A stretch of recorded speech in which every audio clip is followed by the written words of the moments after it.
छोटा सा टॉपिक है और इस टॉपिक में जो है वो बेसिकली बात कोई बहुत बड़ी नहीं की गई। ठीक है, यहाँ पर कल आप लोगों को मैंने एक टॉपिक समझाया था रिगार्डिंग सेक्स डिटर्मिनेशन।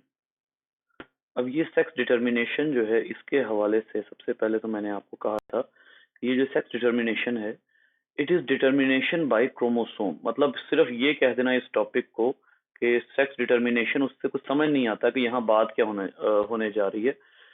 जब आप ये सेंटेंस पूरा लिखते हैं तो आपको समझ आती है कि असल में वो इस टॉपिक में बात क्या करना चाह रहा है।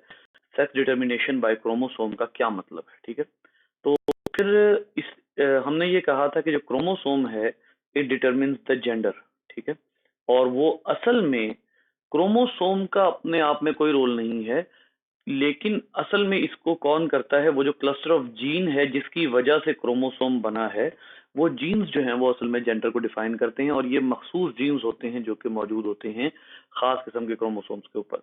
मैंने आप लोगों को कल एक साइंटिस्ट की एग्जांपल दी थी, T H Morgan, Thomas Hunt Morgan की मैंने आपको एग्जांपल दी थी। और मैंने ये कहा था कि जो टीएच मॉर्गन था इसके हवाले से कि ये मेंडल के बाद जेनेटिक्स को सबसे ज्यादा सर्व करने वाला जो है वो पर्सन था, साइंटिस्ट था। और इस बंदे ने जिसके ऊपर जिस चीज के ऊपर काम किया था, क्योंकि मेंडल ने एक आप यूं कह लीजिए कि इनकलाब बर्पा किया था, एक रेवोल्यूशनाइज किया था प्लांट जेनेटिक्स को।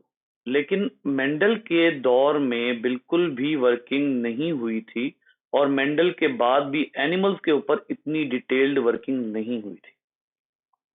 आप अगर देख लेना तो आप इवन इनकम्प्लीट डोमिनेंस की बात कर लें और इसी तरीके से खास तौर पर कंप्लीट डोमिनेंस और इनकम्प्लीट डोमिनेंस तक का जो आपका टॉपिक है उसकी अगर आप बात करते हैं तो आपको पता ये लगता है कि सारी वर्किंग हुई ही प्लांट्स पे।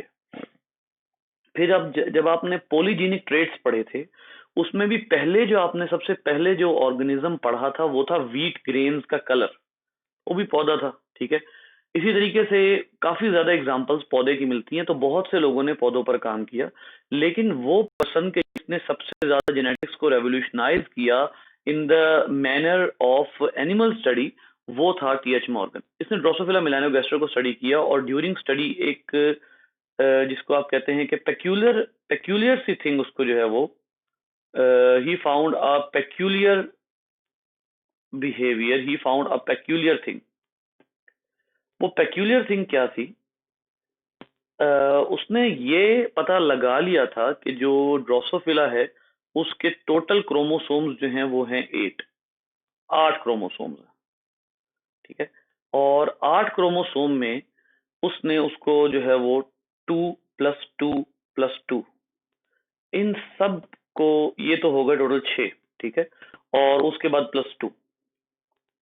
वो कहता है कि ये जो सब के सारे हैं ये एक्स शेप में उसको मिले। ठीक है, और यहां पर आके आखिरी 2 का जो एक पेयर था ना उसमें उसको एक पेक्यूलियर सी थिंग क्या मिली कि फीमेल्स में ये पेयर जो है ये एक्स ही था और सेम था। ठीक है, यहाँ पर 2 एक्स आ जाते थे फीमेल में, लेकिन जब यही पेयर उसने मेल में ऑब्जर्व किया तो उसको पता लगा कि एक एक्स है और एक स्मॉलर है जिसको बाद में वाई का नाम दिया गया, but it was actually at that time as a J chromosome. इसको पहले जो है वो वाई कहा गया, लेकिन बाद में फिर पहले इसको जे कहा गया और बाद में फिर इसको वाई का नाम दे दिया गया। उसको ये पता लगा कि ये चीज जो है वो बड़ी रेगुलर है, regular in gender discrimination, in gender definition. कि जब जेंडर डिफाइन होना होता है तो होता क्या है कि ये जो क्रोमोसोम होते हैं ये खास तौर पर दोनों जेंडर्स में सेम होते हैं। मतलब उनकी फिनोटाइप तो ऑब्वियसली डिफरेंट है। जैसे अगर आप जो है वो यहाँ पर देखते हैं तो अगर आप थोड़ा सा गौर करना है कि एक तो ये टोटल साइज देखिए, ये टोटल साइज जो मेल और फीमेल का है ये डिफरेंट है। ठीक है, दूसरा परों का साइज देखिए, ये भी मेल और फीमेल का दोनों का डिफरेंट है। तीसरा ये एक कॉम्ब होती है जो सिर्फ मेल में होती है, फीमेल में नहीं होती। चौथा, फीमेल की जो आईज होती हैं वो आमतौर पर बड़ी होती हैं। ठीक है, फिर इसी तरीके से इसके और भी काफी ज्यादा जो है वो फर्क आ जाते हैं। तो ये चीजें तो फिनोटिपिक डिफरेंसेस हैं, ये तो हमें सामने नजर आ रहे हैं ना, वाज़ेह तौर पर हमारी अपनी आंखों से नजर आ रहे हैं। लेकिन अगर आप क्रोमोसोमल डिफरेंस की तरफ जाएं तो पता ये लगता है कि ये चीज बाकायदा फॉलो की जा रही है कि जो मेल है उसमें जो आखिरी पेयर होगा वो फीमेल से डिफरेंट होगा। तो यहां से टीएच मॉर्गन ने आइडिया दिया कि भाई ये जो डिफरेंस है क्रोमोसोम का ये जेंडर डिस्क्राइब करता है। तो यहां से फिर इनको नाम दे दिया गया, इनको ये जो हमारी बाकी बॉडी के सेल्स हैं उनको नाम दे दिया गया ऑटोसोम्स का। और ये जो आखिरी पेयर है जिसमें जो कि डिफर कर रहा था दोनों में, इसको नाम दे दिया गया सेक्स पेयर का, यानी ये सेक्स या जेंडर डिफाइन करता है किसी भी ऑर्गेनिज्म की। यही चीज जो है, अब मैं आप लोगों को 8 अगर गिनवा दूं तो बेहतर है, वरना आप लोग पजल रहेंगे। बेटा 2 ये हैं, 2 ये हैं, 2 ये हैं और 2 ये हैं। जी डायमेंशन में जो है वो उन्होंने यहाँ मेंशन किए हैं। तो ये 8 दोनों में कंप्लीट हैं। आप फीमेल में देखिए एक्स एक्स और यहाँ वाई, बहुत बड़ा डिफरेंस है। तो इस तरह से उसको जो है वो एक फर्क दिखा। यहाँ से फिर हम जो है वो अब आएंगे सीधा ह्यूमन की तरफ, होमोसेपियन की तरफ। होमोसेपियन जो है उसमें हमें पता है कि हमारे पास 23 पेयर्स हैं, 23 pairs of homologous chromosome. In 23 pairs को हम डिवाइड करते हैं 22 ऑटोसोम्स में, और उसके बाद जो लास्ट पेयर है 1 सेक्स पेयर में। इस तरह से हम इस पूरे की डिवीजन करते हैं ह्यूमन के क्रोमोसोम्स की, ठीक है। तो ये जो लास्ट पेयर है इसकी 2 टाइप्स हो सकती हैं। एक टाइप तो वो है जिसमें एक्स और एक्स होता है, और दूसरी टाइप वो है जिसमें एक्स वाई होता है। और आप ये अच्छे तरीके से जानते हैं कि एक्स एक्स और एक्स वाई में बुनियादी तौर पर डिफरेंस क्या है। सवाल यहाँ पर अब ये है कि वाई में what is unique in Y. X तो ठीक है, बाकी भी हैं, ये भी है, वाई में क्या यूनिक है? बेटा वाई में यूनिक है एक खास रीजन जो कि बाकायदा अगर डिस्टर्ब हो जाता है तो आप यकीन करें कि अगर अगर एक पर्सन जो है उसके अंदर 23 पेयर एक्स एक्स के हैं, मेल की बात करो, 22 पेयर एक्स एक्स के हैं, 23वें पेयर में एक एक्स है और एक वाई है। वाई क्रोमोसोम बाकी पूरा ठीक है, पूरा का पूरा ठीक है, कोई प्रॉब्लम नहीं है क्रोमोसोम। एक प्रॉब्लम है, और वो क्या है कि उसका यहां पर एक रीजन है जिसको एस आर वाई रीजन कहते हैं। एस आर वाई रीजन जो है वो क्या होता है, ये असल में डिफाइन करता है जेंडर को। और जाहिर है अगर ये वाई पर है तो ये किसको डिफाइन करता है? मेल जेंडर को डिफाइन करता है।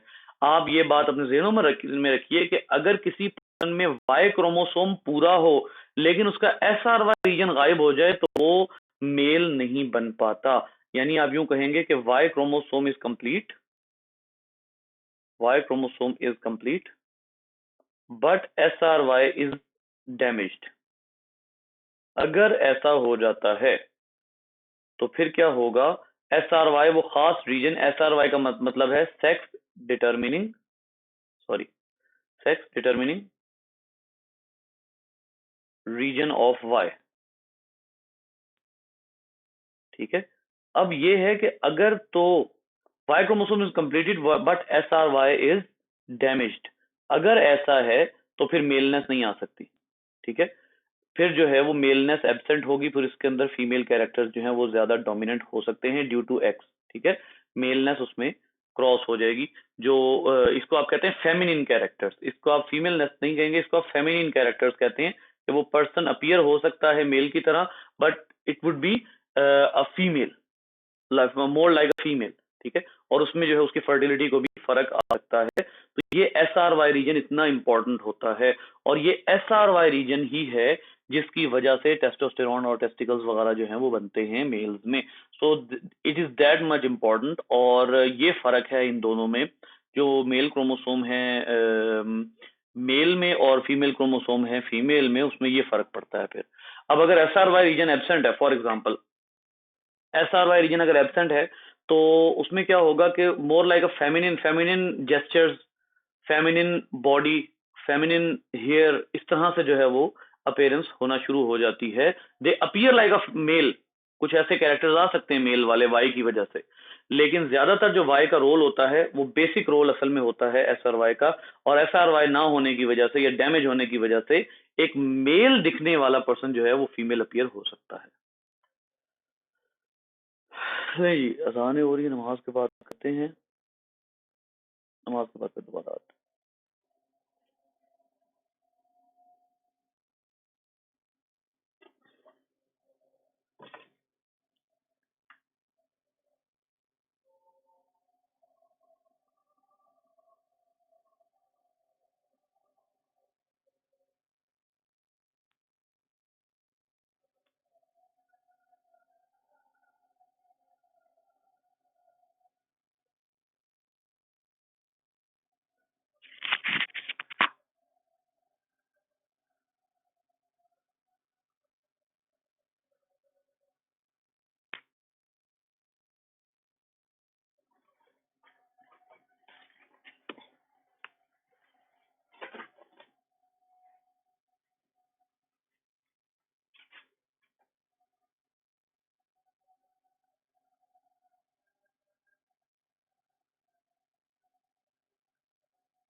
नहीं जी, बाकी क्या है इसके बाद? हाँ, अच्छा, यहाँ पर एक बहुत ही दिलचस्प बात लिखी हुई है, अगर आप यहाँ गौर करते हैं।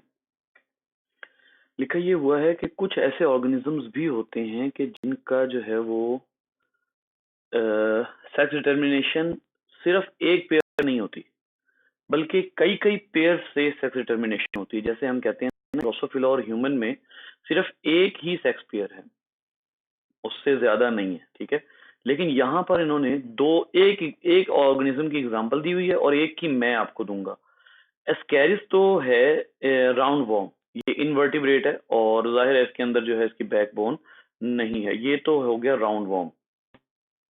लेकिन जो एस्केरिस के साथ साथ जो दूसरी एग्जांपल में, एस्केरिस में तकरीबन कितने पेयर्स हैं ये भी हम अब देख लेते हैं कि एस्केरिस के बारे में ये कहती है कि एस्केरिस में टोटल जो सेक्स डिटरमिन करने वाले पेयर हैं उसमें फीमेल जो है वो 8 pairs of compound x, 8 pairs, 8 pair हैं जो फीमेल के जो सेक्स जो है वो डिटरमिन करते हैं, और जो मेल है उसके पास जो है 8x+1y, इतने ज्यादा क्रोमोसोम इनके पास होते हैं जो इनकी सेक्स डिटरमिन करते हैं, इनके सेक्सुअल फीचर्स जो हैं उनकी डिटरमिनेशन करते हैं। तो आप देख लीजिए कि अगर स्कैरिस की आप बात करते हैं तो फीमेल जो है उसके अंदर 8 एक्स्ट्रा है ऑटोसोम के अलावा, ठीक है, 8। और जो मेल है उसके अंदर 8+1, ठीक है, एक वाई एक ही होता है। तो ये जो सेक्स क्रोमोसोम का ग्रुप है ये बनता है। दूसरा एक और ऑर्गेनिज्म होता है जिसको आप कहते हैं डक बिल प्लेटिपस। अब ये कोई छोटा मोटा ऑर्गेनिज्म नहीं है, ये बकायदा जो है वो मैमल है, और मैमल जो है वो बाकी बहुत से ऑर्गेनिज्म से स्पेशलाइज्ड ऑर्गेनिज्म है। तो ये जो डक बिल प्लेटिपस है इसके अंदर टोटल 10 पेयर्स होते हैं, X chromosome, X X X Y वगैरह के 10 पेयर्स होते हैं जो कि मिलकर सेक्स की डिटर्मिनेशन करते हैं, जेंडर की डिटर्मिनेशन करते हैं। तो ये जो ये सोचा जाता है हमारे ख्याल में कि जी एक पेयर होता है तमाम एनिमल्स में, तमाम के तमाम ऑर्गेनिजम्स में। वैसे तो यहाँ बात सिर्फ एनिमल्स की हो रही है, प्लांट्स की नहीं हो रही। तमाम एनिमल्स में जो है वो एक ही पेयर कंसिडर किया जाता है कि वो आखिरी एक पेयर है जो कि डिफाइन करेगा कि फला ऑर्गेनिज्म का जेंडर क्या होगा, ऐसा नहीं है। ये काम एक पेयर जो है वो नहीं करता, कई पेयर बहुत से ऑर्गेनिज्म में मिलकर ये काम करते हैं। तो एग्जैक्टली यही बात जो है वो इन्होंने लिखी हुई है कंपाउंड सेक्स क्रोमोसोम्स के हवाले से। कंपाउंड सेक्स क्रोमोसोम का मतलब होता है कि वो एक नहीं बल्कि काफी ज्यादा सेक्स क्रोमोसोम उसमें मौजूद हो, ठीक है। अब यहाँ पर जो है वो अगला टॉपिक आपका ये बहुत ही इंपॉर्टेंट टॉपिक है, और इस टॉपिक के हवाले से जो मैं आपसे यहाँ पर बात जरूर शेयर करूंगा वो ये है कि पैटर्न्स ऑफ, यहाँ आपका टॉपिक है सेक्स डिटर्मिनेशन। यहाँ पर इस टॉपिक को मैं ना रीडिफाइन करूंगा, एक रीनेमिंग करूंगा, इसको सही नाम देंगे हम patterns of chromosome distribution, patterns of chromosome distribution for sex determination, for sex determination in different animals, या यूं कह लीजिए इन डिफरेंट ऑर्गेनिजम्स। यानी आप अब यहाँ पर ये देखने लगे हैं कि डिफरेंट ऑर्गेनिजम्स में जो सेक्स डिटर्मिनेशन के क्रोमोसोम्स का पैटर्न है वो क्या होता है। क्या होने से क्या मुराद है? क्या होने से मुराद ये है कि फीमेल में जो क्रोमोसोम का पैटर्न होता है डिफरेंट ऑर्गेनिज्म में वो कैसा होता है, मेल में कैसा होता है, ठीक है। क्या हमेशा फीमेल में दोनों सेम होते हैं और मेल में दोनों डिफरेंट होते हैं, या फीमेल में भी ऐसा होता है कि दोनों डिफरेंट हो और मेल में दोनों सेम हो? क्या ऐसा कभी हो सकता है? ये है सेक्स डिटर्मिनेशन का पैटर्न। एक क्रोमोसोम किस तरह से एक बॉडी में कंबाइन होकर सेक्स की डिटर्मिनेशन करेंगे, जो सेक्सुअल पेयर है उसको उसकी फॉर्मेशन। आपने यहाँ पे डिफरेंट ऑर्गेनिज्म पढ़ने हैं कि उनके अंदर क्रोमोसोम कैसे जमा होते हैं तो मेल या फीमेल ऑर्गेनिज्म बनता है, ठीक है। तो ये एक ऐसा टॉपिक है कि जिसके अंदर आप जो है वो अब ये बताएंगे, क्योंकि ये बात मैंने भी आपसे जिक्र कर दी कि ना तो कभी एक पेयर होता है जो डिफाइन करता है, और ना ही ये जरूरी है कि हमेशा मेल ही डिफरेंट क्रोमोसोम रखता हो, डिफरेंट सेक्स पेयर रखता हो। एक्स वाई वाई एक्स वाला जो पैटर्न है मेल का, ये भी जरूरी नहीं है। बर्ड्स में आगे जाकर आप पढ़ेंगे, इसी टॉपिक में आगे लिखा हुआ है कि जो बर्ड्स हैं उसमें फीमेल जो है उसमें दोनों क्रोमोसोम डिफरेंट होते हैं, और मेल जो है उसमें जो क्रोमोसोम होते हैं आखिरी पेयर, उसमें दोनों क्रोमोसोम सेम होते हैं। तो ये पैटर्न, ये चीज होती है जिसका पैटर्न कहते हैं। प्लांट्स में कैसे होती है, फिर प्लांट से नीचे जो ऑर्गेनिज्म है उनमें कैसे होती है, ये सारी चीजें जो है वो हम इस टॉपिक में फर्दर आने वाले टॉपिक में देखेंगे। ठीक है, ये टॉपिक जो है ये मैं इंशाल्लाह कल शुरू करूंगा, और इसको जो है वो फिर हम एक ही दिन में कोशिश करेंगे कंप्लीट करने की। एक ही हल्ले में खत्म हो जाए तो बेहतर है, रिकॉर्डिंग के लिए भी बेहतर है कि रिकॉर्डिंग जो है वो एक ही उसके दौरान हो जाए। इसके बाद एग्जैक्टली वही वाला टॉपिक आ रहा है जो आप लोगों का वो है ना, आप लोगों को याद होगा एक टॉपिक हमने पढ़ लिया था स्मार्ट सिलेबस से पहले, क्रोमोसोमल थ्योरी ऑफ इनहेरिटेंस, 20वें चैप्टर में। बड़ा वो टेक्निकल सा टॉपिक था,